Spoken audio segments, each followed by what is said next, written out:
Pendant ce temps, notre ministre des Affaires étrangères, notre Maurice Sanda National, a pris son vol hier, un vol spécial. On nous avait annoncé un vol affrété par l'État guinéen pour se rendre au chevet de nos compatriotes du côté de la Tunisie.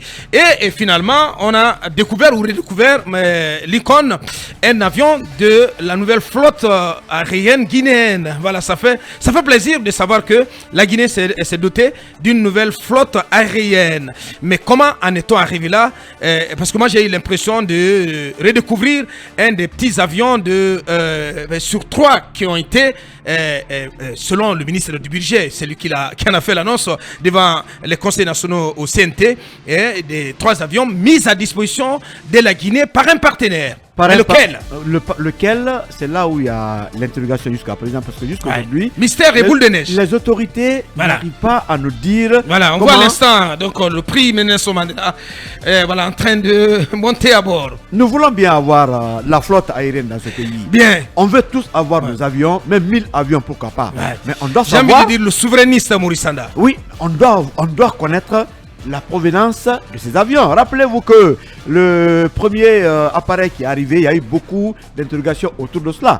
Mais on nous a fait comprendre que cet avion n'était ni un don, ni quoi, et c'était juste une mise à disposition. Mais comment? Et après, il y a eu beaucoup d'informations. Moi, j'ai un ami au Canada qui m'a informé comme quoi le premier appareil était fabriqué par Embraer et mis en service en 99. Et c'était un avion de 24 ans à l'époque. Donc, le dernier propriétaire de l'appareil, le premier qui était venu, c'était Vale, l'entreprise brésilienne spécialisée dans l'exploitation minière. Mais on apprend après que ces avions ont été mis à disposition par des partenaires qui par des partenaires indiens, des mines en Guinée. Alors, que se passe-t-il? Est-ce que c'est des gestes de corruption? Est-ce que c'est pour obtenir des marchés? Est-ce qu'il faut acquérir ces avions dans ces conditions?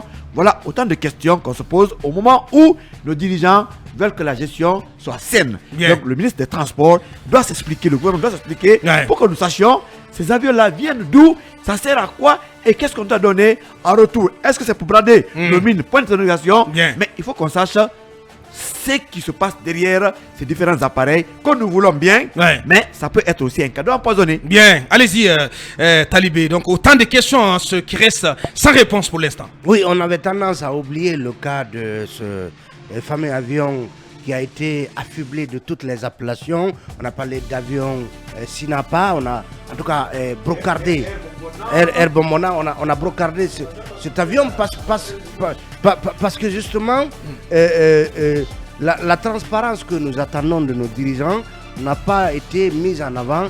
Transparence prônée d'ailleurs par les autorités au plus haut niveau. Au plus haut niveau, parce qu'il a fallu que l'on interpelle le ministre du budget au CNT pour qu'il en parle, et dans des termes très subliminaux, puisqu'il dit que c'est ni un don, ni un achat, ni un prêt, etc. Un terrible ninisme qu'on n'a pas compris finalement. Et jusqu'à présent, on n'a pas d'explication claire. Parce que des propos pour lesquels, il faut le rappeler, a-t-on appris, docteur, comment il s'appelle, Lansine Condé avait été vertement recadré d'ailleurs, selon nos informations. Oui, parce que si c'est du ni, c'est quoi finalement, concrètement? Alors, on nous apprend, le ministre nous disait que c'était en contrepartie de nos mines, de l'énergie et que sais-je encore. Donc ça veut dire qu'aujourd'hui, la question reste pendante, nous n'avons pas de réponse. Comme vous l'avez dit, quel Guinéen ne serait pas fier de voir l'État guinéen reconstituer la flotte justement qui doit porter fièrement les couleurs de notre pays et donc faire le tour du monde, aller partout où les Guinéens voudraient aller éventuellement. Mais il faut que tout cela soit clarifié. On ne doit pas nous laisser dans des nuages les nuages dans lesquels justement le ministre du budget nous a mis en donnant cette réponse alambiquée. Il faut communiquer parce que Aboubacar, certains avaient même laissé entendre qu'on avait renvoyé l'avion. on avait renvoyé l'avion. Oui, et finalement, voilà le coucou qui se signale à nous dans la posture d'un Maurice Sandan, dans une posture présidentielle. Effectivement. Disant au revoir au Guinée. Il faut nous dire ce que c'est important. Il est comme on le dit, il est dans son élément, Maurice Sanda. Et on a vu, ce qu'on a découvert aussi, c'est que c'était un avion floqué aux couleurs de la Guinée et placardé du logo du branding national. Là, on s'amuse pas là, on s'amuse pas avec. Du branding national qui aujourd'hui, en plus d'être donc sur les documents officiels, se retrouve un peu partout. Je crois que ça rejoint un peu ce marketing qui a commencé. On a vu que ça a été à peu près la même chose aussi quand on a créé Abrité, quand on a voulu faire qu'on a créé la capitale mondiale du livre. Et on a envie véritablement de savoir quelle va être finalement l'arrêt de cette campagne de communication, puisque jusqu'à présent on ne sait pas effectivement c'est quoi la suite, mais voilà, c'est très bien quand même que l'avion, cet avion qui appartient à la flotte guinéenne soit floqué donc du branding national. Ça rejoint un peu le souverainisme que Maurice Sanda sait bien vendre. Bien entendu. Et comment s'appelle la compagnie à laquelle appartient cette flotte? On a juste vu dessus République de Guinée. C'est vrai que pour l'instant on ne connaît pas le nom de la compagnie. Aboubacar, le ministre du budget disait en attendant la conclusion des discussions. Bien. Ça c'était il y a 2 mois. Il y a 2 mois. Et ce qu'on apprend de Africa Intelligence, c'était un avion, ces 3 avions auraient été mis à disposition de la junte par le conglomérat indien du nom de Jindal Steel and Power, qui est actif dans la sidérurgie et présent donc dans plusieurs pays d'Afrique, notamment au Mozambique, et qui lorgnerait des mines, en tout cas des blocs miniers en Guinée. Mais à quel prix? Mais justement, il va falloir que le ministre du budget, le gouvernement, décide finalement de nous dire les contours notamment de ce marché, de ce projet, pour dire comment tout cela a été obtenu. Vous savez, c'est une ancienne pratique qui s'éternise en Guinée sous le régime Alpha Condé. On savait comment les mines guinéennes ont été bradées ici pour donner des marchés, notamment des entreprises par exemple chinoises ou françaises qui évoluent dans le domaine par exemple des travaux publics, dans le domaine de la réalisation des infrastructures routières. C'est une ancienne pratique, mais c'est important qu'il y ait une communication objective pour nous dire dans quelles conditions tout cela a été ficelé, parce que vous ne pouvez pas prôner la bonne gouvernance, vous ne pouvez pas continuer à dire au cadre de faire preuve d'honnêteté dans l'administration publique et pendant ce temps, vous, au plus haut niveau, eh bien, vous ficelez des marchés dans des conditions qui restent totalement opaques. Il faut qu'on nous dise à quelle proportion, par exemple, cette société indienne qui évolue dans le domaine aussi des mines va exploiter nos mines, et au-delà de ça, est-ce que la Guinée va bénéficier d'autres avantages? Donc c'est important qu'on nous dise tout cela, parce que si on ne dit rien, en tout cas nous médias, nous allons continuer à faire notre travail, à interpeller le gouvernement sur la nécessité de nous dire comment vraiment tout cela a été fait. Et le CNT devrait s'emparer de ce sujet, Manu. Oui, ça devait être... Normalement. Ça devait être... Parce que son rôle aussi, c'est le contrôle de l'action gouvernementale. C'est son rôle. Si ça pose beaucoup d'interrogations, c'est vrai, la question a été posée au ministre de l'économie et des finances à son passage lors de la présentation de la loi de finances. Mais au-delà, il faut suivre.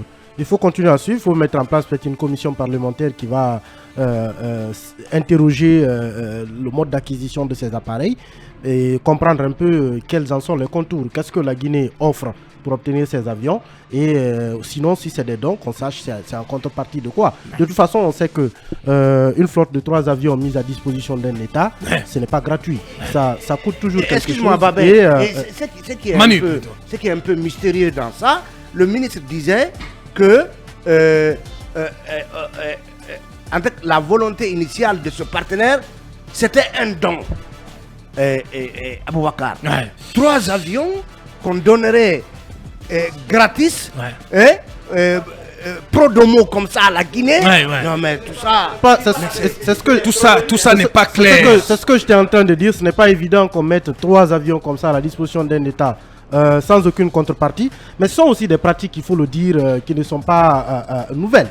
Je rappelle quand même que pour la mémoire des Guinéens, la route nationale numéro 1, la Chine nous l'a offerte en contrepartie des mines. Bien sûr. Les voiries de Conakry, la Chine bien nous les a sûr. offert en contrepartie des mines. Mais qu'on sache ce qui le barrage de est là-dedans, comme on dit. Oui, justement, le barrage de Qu'est-ce qu'il y a dans le carton? C'était la même chose. Donc, je suis en train de dire en fait que Bien. nos États n'ont pas... Dans ce cas, est-ce qu'on peut parler, lorsque la Chine fait la nationale numéro 1 en contrepartie des mines, on ne peut pas parler de dons. C'est dont il est question, on parle le stade de Jean-Lansana Conté, c'est un don. Il n'y a pas de contrepartie. Ouais. Mais quand je suis en train de dire en fait qu'une chose est à reconnaître, c'est que regardez, la plupart de nos États africains n'ont pas la liquidité nécessaire pour acheter ou entretenir des flottes aériennes. Je suis d'accord. La plupart des pays qui ont ces flottes du type souverainiste sont endettés et certains sont en train d'être liquidés ou aller clairement dans un partenariat privé. Ça veut dire que nous n'avons pas la liquidité nécessaire. Donc des avions de ce genre à la disposition des pays, oui, ça peut, c'est toujours en contrepartie de quelque chose. Bien. Et pour des pays qui ont, pour des pays comme la Guinée qui ont des mines, ça, oui, ça peut être présenté comme en contrepartie une mine. Et on a parlé de société. Mais c'est pas ce qui a été servi comme communication. Oui, et c'est pourquoi, si on revient toujours au propos assez maladroit du ministre Condé, ce n'est ni un don, ni un prêt, ni on ne sait quoi. Oui, il a parlé d'une mise à disposition. Finalement, c'est quoi exactement? L'opinion continue en attendant sous quelle forme ces avions vont être. Et c'est pourquoi je dis que c'est intéressant justement que le Conseil national de la transition s'empare du dossier. Questionne justement la procédure d'acquisition de ces avions pour que tout soit clair dans la tête des Guinéens. Ce n'est pas un crime. Si le CNT n'est pas une caisse de résonance. Ce n'est pas un crime. Ce n'est pas un crime pour le colonel de prendre des avions et de donner des mines. Alpha Condé l'a déjà fait. Il a pris des infrastructures pour donner des mines. Dans d'autres pays, oui, justement, c'est pourquoi je dis mais au nom de la transparence. Il faut juste dire comment c'est fait, c'est en contrepartie de quoi, et assurer le suivi de tout cela pour voir est-ce que les mines données sont proportionnels aux avions acquis. Merci, oui. Voilà, pendant ce temps, voilà, du côté du gouvernement, on ne semble pas très au fait des conditions d'acquisition de ces avions. Et en principe, c'est le ministère des Transports qui devrait nous expliquer tous les contours de cet avion, puisque nous sommes dans le domaine du transport. Mais selon des informations, parce qu'on n'a pas eu le ministre, on apprend que de ce côté, les gens ne sont pas au courant, en tout cas, des conditions d'acquisition de ces avions. Et on apprend que c'est la présidence qui gère spécialement ce dossier d'avion. La présidence est devenue le ministère des Transports. La question reste posée, donc il faut que la présidence nous explique. Les conditions normales, si ce n'est pas le ministère des Transports et que c'est la présidence, il y a assez de doutes. Pratiquement, on comprend pourquoi le ministre Condé avait des problèmes à expliquer. Pour un début, il parlait du don. Après, le don a été remis en cause. Maintenant, c'est quoi? Bien. C'est quoi? Il faut avoir un avocat. Merci, l'icône. On reste dans le brouillard, tout simplement.